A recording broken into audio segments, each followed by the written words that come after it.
There's a concept in social psychology called the bystander effect. Anyone heard of that before? Effectively, what researchers did, they wanted to understand why people fail to act in an emergency when other people are around. And so they ran this experiment. They slowly piped smoke into a room. No sudden emergency, just this quiet seeping smoke coming through the cracks in the door, but really hard to ignore. And what they found was really surprising. When a person was alone, almost all of them got up, went out, spread the alarm that there's smoke to try to make sure people knew about it. The surprising part is when people were in a group, it dropped to barely a third.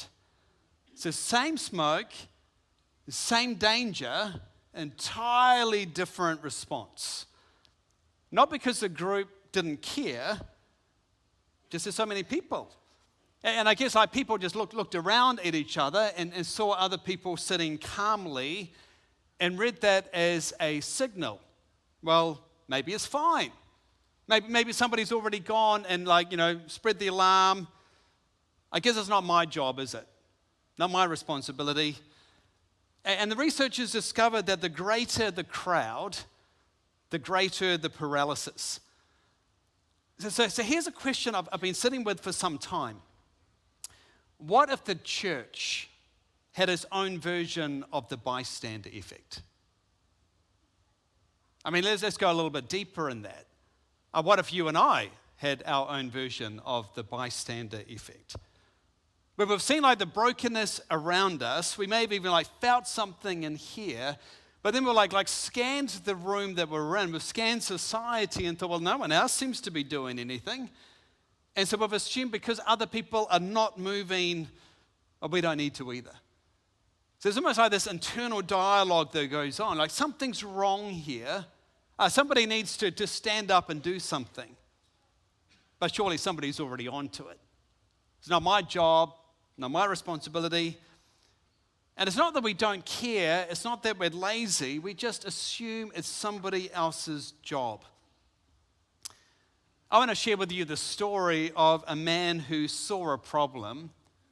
He stopped waiting to look to others to act, and he stepped in to do something himself. He wasn't a prophet, he wasn't a priest, he wasn't a pastor, but this is the person God used to rebuild a broken city. His name was Nehemiah. And here's what I find really surprising. The repair didn't begin with a vision, it didn't begin with planning, it didn't even begin with excitement about the opportunity or possibilities. It began right in here with this ache. Now, his story dates back to 446 BC, so quite some time ago. And it comes from a Bible book we have, this effectively his memoir by the name that he had, Nehemiah. And so it goes back to the people of God in the 5th century BC. So some background might help if you're new or unfamiliar with the Bible. So you had this powerful army of Babylon swept in through the region. They conquered, the Middle East, which included Jerusalem. And they took many of the Jewish people captive. Fast forward 70 years, and then the empire changed to the Persians, who took over all of the Babylonians. They defeated them. And the Persians had a more I guess you could say, diplomatic policy. They encouraged the captive people that they had to return back to the cities that they came from. So a small number of Jewish people have returned back to Jerusalem. But the situation in Jerusalem, it's fragile, it's broken, and it's messy. And it's from this fragile, broken city that Nehemiah's brother arrives with some news. So Nehemiah's over in Persia. His brother's been in Jerusalem, comes over to Persia, shares this news with Nehemiah, and the news he hears is troubling. Listen to this. Those who survived the exile and are back in the province are in great trouble and disgrace. The wall of Jerusalem, it's broken down, its gates have been burnt with fire. Now, when we hear broken wall, we tend to think, weekend project, head down to Mitre 10, grab some tools, some materials, job done. But of course, these aren't like garden walls. These are like massive stone blocks, 15 meters high, 10 meters wide enough for horse-drawn carriages to ride across the top. 4 kilometers of broken wall around the entire city. And in the ancient world, a city wall, it wasn't just like inconvenience. This was about survival. Obviously, this is before the days of like flyovers and missiles and drones. A wall is what kept you, enabled you to sleep peacefully at night, not worried that you might wake up to raiders in your streets. And those gates, they're not just like entry points into the city, but you can think, this is like town square, council chambers, law courts, marketplace, all wrapped up in one. This is where the leaders would meet, where people would trade their goods, where society would function. And so this is, without walls and gates, you don't have a flourishing city. And for Jerusalem, the treasured history of God's presence among his people, this is like devastating. So here's a number I want you to sit with. 140. Can you say that out loud with me? 140. Thank you, 140. This is how many years the walls have laid in ruins. No, not just like one generation, not 2, but 5 generations. 5 generations of people waking up every morning, stepping around the broken rubble, and you can imagine the internal dialogue. It begins by saying, something's wrong here. Somebody should stand up and do something. But then like days turn into weeks. Well, maybe one day, and then weeks turn into months, and months turn into years, and years turn into decades. And before they know it, they're just like walking around the rubble and assuming, well, I guess that's just the way it's going to be. It's the way it will always be. And almost a century and a half have passed, and the walls, they're still broken. Now, to be fair, other people had tried.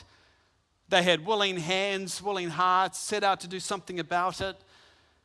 But what tends to happen when people set out to do a massive repair job, there's normally some opposition that comes their way, and sure enough, they face that opposition that's common to all people, and the work stopped. Can you imagine what that did to the people in the city? Because now you don't just have like broken walls and no city gates, but also broken hope. A community that had watched people try and fail. And failed attempts don't just like leave things where they were, they also leave things worse. It's like the bystander effect takes on a new layer of logic. We've seen what happens when people step out and try to do something and repair things. Why would it be any different this time around? So you can imagine all the narrative and the dialogue that Nehemiah is hearing.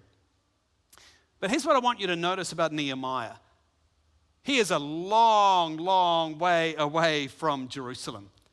He's actually in a place called Susa, the capital of the Persian Empire at the time. Today it's known as Shush. So here's a Google map of the area just to kind of get your, bearings of where you are. You've got like Shush over there, or Susa, ancient Persia. And then you've got Jerusalem. Google map says it's a distance of 1,531 kilometers, a 17 or 18-hour drive. Now, of course, there's no planes or cars or anything like that at the time. So, you're talking about like these ancient pathways that would take like weeks and weeks to get there.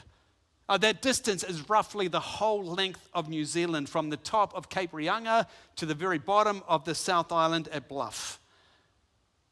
In other words, just kind of pan back and think about this. Nehemiah has every reason to say, this brokenness, it's not my responsibility. What's more, Nehemiah is in a palace. He has a good job, comfortable life. Every reason, again, to hear the news, feel sad for a moment, and move right on. But listen to his response. When I heard these things, I sat down and wept. He doesn't shrug it off. He doesn't say, oh, that's a shame, but not my city, not my problem. He doesn't remind himself that he's 1,534 kilometers away, that it's really somebody else's job. Instead, he sits down and he weeps. I want you to notice who this man is as well. Because Nehemiah is a cupbearer. He's like a palace diplomat. He's poised. He's professional. He's trained to keep emotions out of the room. These were the people who could hold themselves together under pressure, steady in crisis, unreadable in conflict. And yet Nehemiah, man, he is undone. Not because he's some weakling, but because he's allowed the gravity, the reality of this broken city, to a city he doesn't even live in anymore, to reach those tender places of his heart. I call it a dislocated heart, where God pulls your heart out of comfort and he sets it down somewhere broken. Personally, I know what that feels like. Back in 2021, I found myself quietly frustrated. If I'm honest, I was grieving. I sat at my desk reflecting on the state of the church across our country. And I knew that we needed healthy, outward-focused, multiplying churches in order just to tell people about Jesus. But it's like I scanned the landscape and realized there are all these new housing divisions going up, and our population continues to grow. I could count on one hand the amount of healthy church plants that I saw across not just Auckland, but our whole country. Something wasn't right, and something needed to change. But the weight of it for me just felt, it's too big, it's too complex, it's too beyond me. I didn't have a plan, I didn't have any experience or a strategy, but what I had at the time was a burden, this holy ache. I felt grief for the people who needed a church in their neighborhood that would speak to them. I felt grief for a generation who at that stage was growing up and had very little people showing them, telling them about who Jesus is. And internally, I felt this grief that kind of wakes you up at night, the kind that lingers in prayers where you can't quite articulate the words you want to say, the kind that whispers to you, pay attention, because this matters. Now, I didn't recognize it at the time, but the Spirit of God was beginning to dislocate my heart, shifting me from my comfort into a renewed calling. I didn't know it then, but that ache would eventually lead us to sponsor 12 pastors across denominations to attend the largest church planting gathering in the world, to beginning a learning community for churches to explore what planting looks like across 12 denominations that we host here at Grace City, to seeing 43 churches planted in the first 3 years across our country, 2 of those plants obviously coming from Grace City, and a vision to see 535 outward-focused churches planted across New Zealand, along with many more revitalized. That vision would come later. At this moment in 2021, nothing existed except a holy ache that I was carrying. I've learned that ache becomes the birthplace of everything else that follows. Now, maybe for you, it's not multiplying churches. Maybe for you, it's a community around you that's falling apart. A generation that's been lost in our culture, or a neighborhood you drive through and you feel something, but you can't quite name what it is. It might be a family that's fracturing. It might be a friend who's disappearing into an addiction or something that's destroying them. It might be a workplace that's just far from healthy. And that feeling is ultimately the same as something deep inside that's unsettling, where you just realize it's broken. Something isn't right. Somebody needs to do something about it. And what I'm learning is my experience can be multiplied right across this room, and for those of you online as well. It's really the same story, it's just expressed very differently. Because something tells me there is a broken wall near you too. And while it's probably not a wall around a city like Nehemiah encountered, it's still something broken in either people or place. In fact, maybe you've been walking around it for so long that you've almost stopped seeing it. It's what 140 years does to a city. It just becomes routine that it no longer affects us internally. But I believe God doesn't place us near brokenness by accident. See, maybe even the last few days or weeks, you've heard something that you just haven't been able to shake. It might be a conversation, it might be a statistic, it might be a friend who's had this experience that just wasn't right. And you've been sitting with that wondering, well, what could somebody like you do about it? I don't believe any of that's random. So Stephanie said when you came in, you had a chance to pick up a piece of rubble. If you can take that right now. And no, this is not to like throw it my direction. This is for us to hold together. So it's not really a prop so much as a prompt. As you hold this piece of rubble this week, I want you to allow it to ask yourself a couple of questions. What does God see? And what might he be asking me to do? I want you to think of this rubble almost like representing the brokenness that you've seen or that you will see in the days ahead.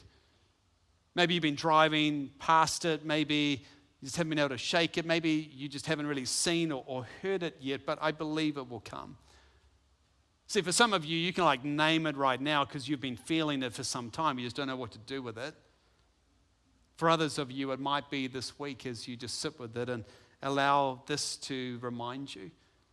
Because I'm asking you to take it home and maybe just keep it in your pocket this week or your handbag or your man bag or in your car or in your office. And every time you will like reach out and touch it or see it there, it would remind you to ask these questions. Again, what does God see here? What's he hearing?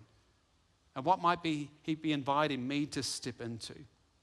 So this is going to be your weekly assignment, particularly for this week as we come around and observe what God is doing.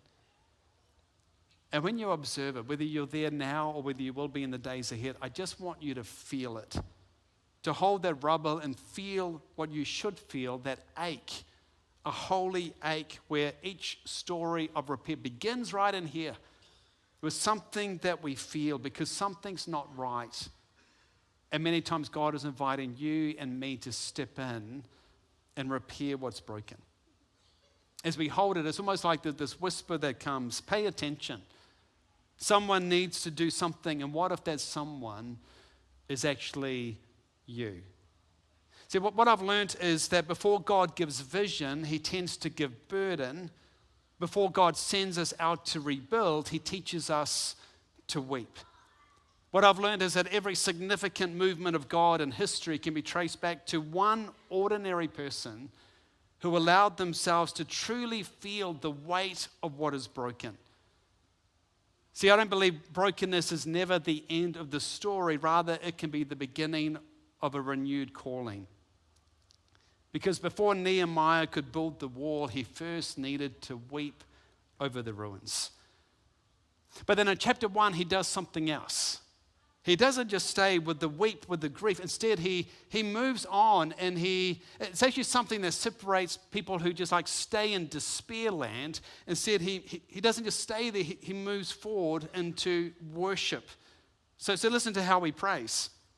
Lord, the God of heaven, the great and awesome God who keeps his covenant of love.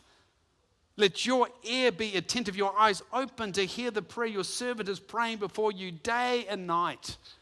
In other words, God, do you see what I'm seeing? God, do you hear what I'm hearing? Because I'm looking to you. You're the only one who can make all things new.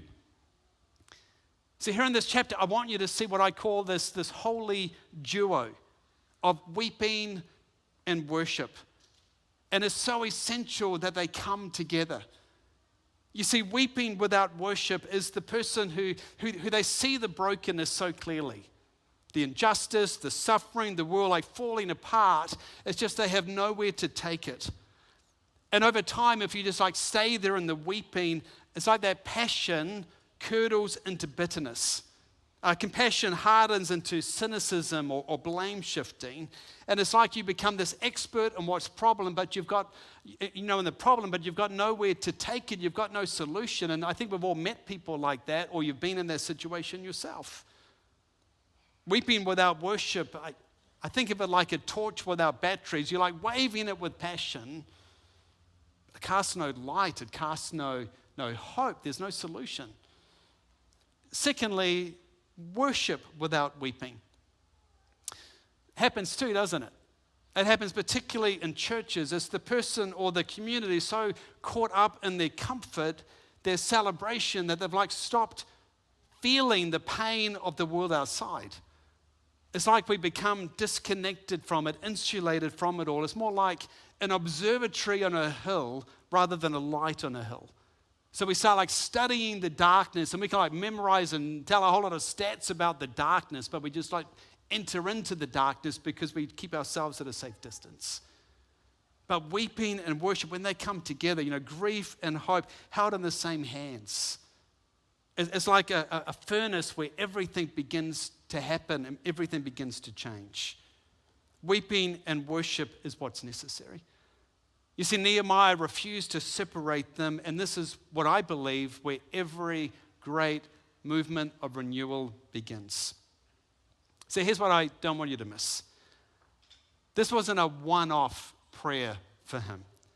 It's an easy detail to miss, but as you go into chapters 1 and 2, there's actually 2 dates the Bible text gives to us. The first appears right at the beginning of chapter 1 when we're told this devastating report that he hears from his brother happens in the month of Kislev, which in our calendar would be like December. The second date is when you turn the next chapter and you read right at the very beginning that Nehemiah approaches the king in Nisan, which is like our March. That's like 4 months. Over 100 days have gone on since Nehemiah hears the news and before he actually does something that we might see as like practical about it. The details are easy to miss, but this is like spiritually massive. In other words, Nehemiah doesn't just react emotionally and launch a campaign. He doesn't fire off some quick message to the palace administrator or kind of send out a public press release or something. He just kept sitting with the ache. He kept talking to God about what he was feeling and seeing day after day after day after day. See, we live in a world, don't we, when so often when we want to finally do something, when something's been awakened in us, we think we need to respond immediately. It's the person who responds first, who has the answer before the question's even been finished, who sees the problem and immediately posts a solution because speed signals something about competence and strength. Which is kind of strange given what we spoke about earlier with the bystander effect, because our instinct is we don't do anything, but many times when finally we get awoken to something, we want to act, and we want to act now. Now, it has to be now. What Nehemiah does here is even though he sees that something needs to change, he realizes this might not be the time right now. So he sits with the ache, and he brings what he's seen, he brings what he's hearing to God, and he waits in prayer. Imagine Nehemiah waking up every day with the same weight that he's been carrying. In fact, it probably gets heavier day in, day out. He wants to act, but he just senses the time is not yet right. The walls are still broken, the people are still in disgrace, but he continues to serve his wine to the king, still waiting. That kind of waiting, if you've been there before, it's hard. Especially for someone I imagine like Nehemiah, who's probably driven and capable, that clear sense of something that needs to happen and change. And that weight becomes heavier and heavier and heavier. And you need to discern that this is the moment to wait. Because he also had learned that in the waiting, some preparation begins to happen. In that waiting, a leader was being formed. A calling was being clarified. A heart was being aligned to the mission of God. You see, before God ever rebuilt the walls around Jerusalem, he needed to rebuild something in Nehemiah's life. The evidence of what was happening in that waiting is right here in the text. It's one of the most extraordinary prayers throughout Scripture. And I just want to take you inside of it for a moment, because my hunch is this might be one of the most practical things. If you're in that moment right now where you already know what that rubble is for you and you're wanting to just step out and do something, but God might be helping you discern that actually this is a moment of waiting and of praying, perhaps just going through the 4 movements of this prayer. It's like a symphony. These 4 movements might help you know where your next move is as you pray and bring it to God. This is movement number 1. First movement is who God is. Before Nehemiah even names the problem, he names who he's talking to. Lord, the God of heaven, the great and awesome God. In other words, you see, you know you're the creator, you're the one with power who keeps his covenant of love. Let your ear be attentive, your eyes open to hear the prayer your servant is praying before you day and night. You know, if you're, a person who just likes to jump in and like do something with kind of that instinct to act, it's hard to do this. Even in our prayers, many of us, if you're like wild like that, we like jump in because God, do you see this? We want to act. Nehemiah just brings it to God and speaks to him about it. He just lifts his eyes above the rubble and reminds himself of the one he's bringing the rubble to. God, this is the brokenness. I'm reminding myself of who you are, that you see, that you hear, that you care, that you have the ability to do something about it. If the first movement is who God is, the second movement is what we've done. He says, I confess the sins we Israelites, including myself and my father's family, have committed against you. Now remember, he's not in Jerusalem. He's a long way away. He didn't cause the problem. It was like even before he was born. He didn't participate in the rebellion that led to the exile. And yet he says, we, not they. Not those people back then who did something in the previous generation, but we. We are the people who have sinned against you. You know, what I found is this is one of the hardest moves for people to make as we step into that repair project. It's really easy for a lot of us to like point the blame at the previous generation or at others in our society rather than actually own up to say, actually, all the traits that were in the previous generation or in the other people who caused it are actually right in here in our own hearts and the lives of our family. So Nehemiah identifies that in his own life because he recognizes he's part of the problem. He recognizes his own story within this larger story. It's a lot of honesty, not blame, finger pointing, but we. It's rare, isn't it? But it's what's needed in order to move things forward. You know, people who want to repair the world but who haven't actually sat with their own brokenness, they don't tend to get very far into the work of renewal. Confession, it's not self-loathing, it's clarity. You can't rebuild what you can't honestly own in your own life. If the first movement is who God is, the second movement is what we've done, the third movement is what has been promised. So what Nehemiah does now in this prayer, in this next kind of symphony in this prayer, is he anchors his hope not in his feelings or in what he can see, but in something larger than himself. It's like he reaches back through history and he like anchors this into the story of God, and he reminds himself of what God has promised in the past. And so he begins to draw from different elements in the Bible, from like Deuteronomy and the Psalms and different covenant promises, not necessarily word by word, but he's anchoring himself in like the memory of the whole Bible. So he says this, God, remember the instructions you gave to your servant Moses, that if you return to me and obey my commandments, and even if your exiled people are at the farthest horizon, I will gather them from there. I'll bring them back to the place I've chosen as a dwelling for my name. For those of you who are like praying to be walking with Jesus for some time, this is like what many refer to as like praying scripture, to remind God of the things he's already said, that God, you promised to never leave me. You promised to restore, renew all things. God, you promised that your spirit would help us in our weakness. You'd give wisdom to those who ask. It's reminding ourselves of the promises God has already made and to anchor this problem in the midst of all that scripture has had prior. So Nehemiah goes from who God is to what we've done to what God's promised to the final fourth movement to what we need. It's when he asks specifically for God's help. So God, give your servant success today by granting him favor in the presence of this man being like the king, the most powerful man in the world at that time. Today, he prays. This isn't some vague prayer of God, would you like do something about this mess sometime, somehow? But it's very specific about what he's asking. He's come to this prayer with tears, the brokenness, the burden he feels. But he's not overwhelmed. He's looking to God and now specifically asking that God, there's something happening where his ache is starting to move in this direction. It's this expectation, and he brings that prayerful expectation to God. God, this is what I'm asking. I'm asking that you would show up and bring favor to the conversation I'm about to have as I step out of my comfort zone and be part of this adventure that I believe you're calling me on.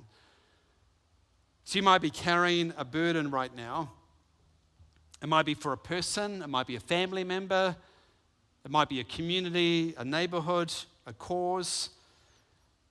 And it might feel like they could never be renewed. They are like so far gone, and you want to see something happen. Or you might be just wanting to like step out and do something about it immediately, even though you sense it's not time right now. It's hard to wait, isn't it? But you begin to do what Nehemiah did. He feels, he weeps, but then he worships and he prays. Remember, he waited 4 months. Your wait might not be as long, or it might be longer, who knows, but don't despise the waiting. If that's where you are, it's hard, but in the waiting, God is doing something. In Nehemiah's case, he was being formed into someone who would carry what was coming. His praying was the beginning of like formation in his own heart. It's almost like his heart was a workshop where God was crafting, building something, renewing something in him. He was becoming the type of person, the kind of leader that was ready for the moment when it would finally arrive. And next week we'll see what happens when that moment finally arrives. When he will stand before a king and he'll ask the king for an audacious request, and the king will say yes. And resources will appear where they had really no business being there. But all of this will happen because something has been happening where God has been at work beneath all of this in Nehemiah's life and all the circumstances around. And so when that moment comes, it's a juicy moment in this story. But it happened because of weeping and worship. That weeping and worship is not just a renewal principle, it's really the pattern of Jesus. One day Jesus approached Jerusalem, the same city that Nehemiah wept over. And this is what we read Jesus did too. As Jesus approached Jerusalem and saw the city, he wept over it. But before the temple was cleansed, before the cross, before the resurrection, Jesus too saw the brokenness of the people and the places, and he was deeply moved, this ache in him, and he wept. And then he goes on to worship and to pray and to bring the matter before his heavenly Father. And you see that weeping and worship throughout the life of Jesus. And then even before he began his public appearance, before he would choose the 12 apostles before Gethsemane, he prayed. Often he would spend the whole night praying. And often people would push him to act now, and he would say to them, no, my time has not yet come. My hour has not yet come. He discerned about when the time was right to step out and do something. This weeping, this worship that's often waiting, but he would eventually go on and act. And it's the same for you and me in this weeping and worship. This is the renewal principle. So let's recap where we've been. 140 years of brokenness. 5 generations of people walking past the same rubble.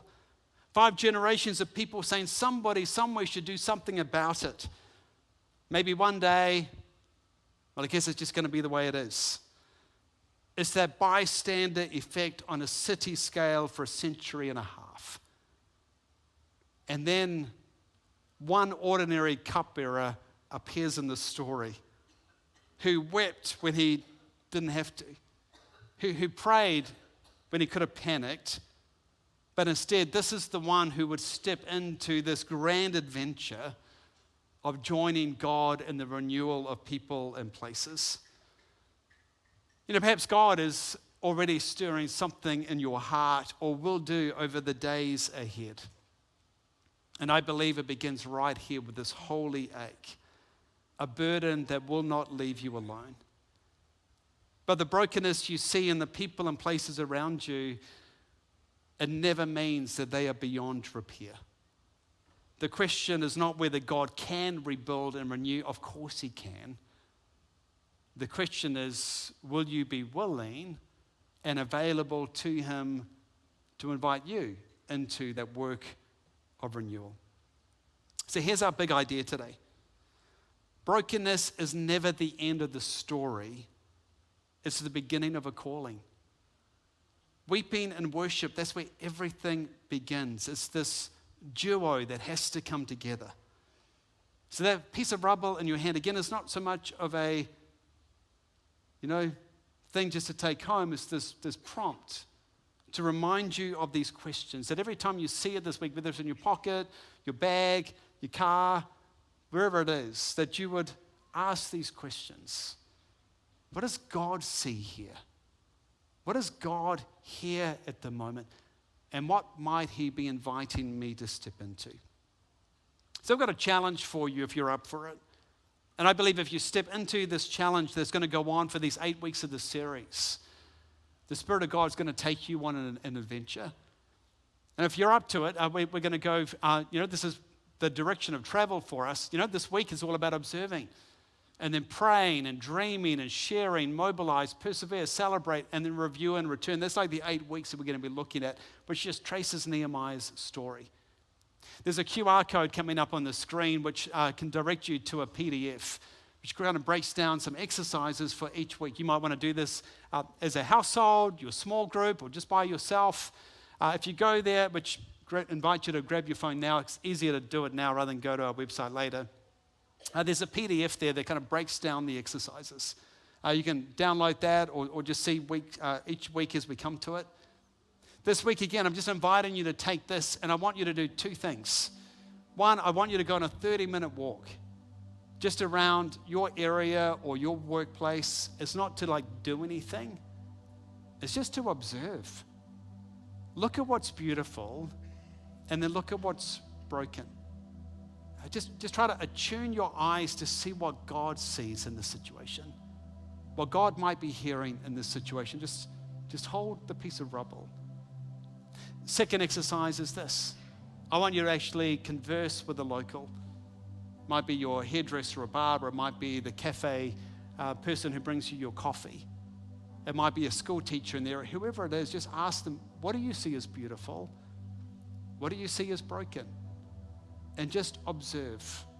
So that we have, if you don't already know what your rubble is, that you'd allow the Spirit of God to start to shift something in you, that your heart would ache as his heart aches. Because a broken heart held open before God is always the beginning of a new calling.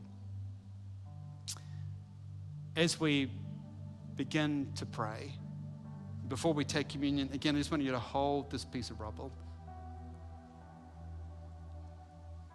Some of you already know what that brokenness looks like. For some of you, it's an invitation to go on a journey, an adventure, which if you're up for, it's just allowing God to do something in your heart where you would weep and then worship, and then as we're going to see, to step out and see how God might want to use you over the days, weeks, months ahead. And as you go on that journey, my declaration over you is that you would not be bystanders, but that you will be known as repairers of the cities and restorers of communities. And as the Spirit of God, here we are. We want to be a people that see what you see and to hear what you hear, and to make ourselves available to respond to whatever invitation you might have for us, to step in even out of our comfort zones, to step out even when it's hard. And so we're asking that you would help us see and hear and feel. And as we observe, that we wouldn't observe as people who have no hope, but we will observe as people who know you, our Creator. We know you, the one who can make all things new, and that you delight in using ordinary people like us. I pray for people here and connecting today that are still exploring what faith looks like. That perhaps in this journey you would be doing something also in their life to see what you're capable of to make all things new.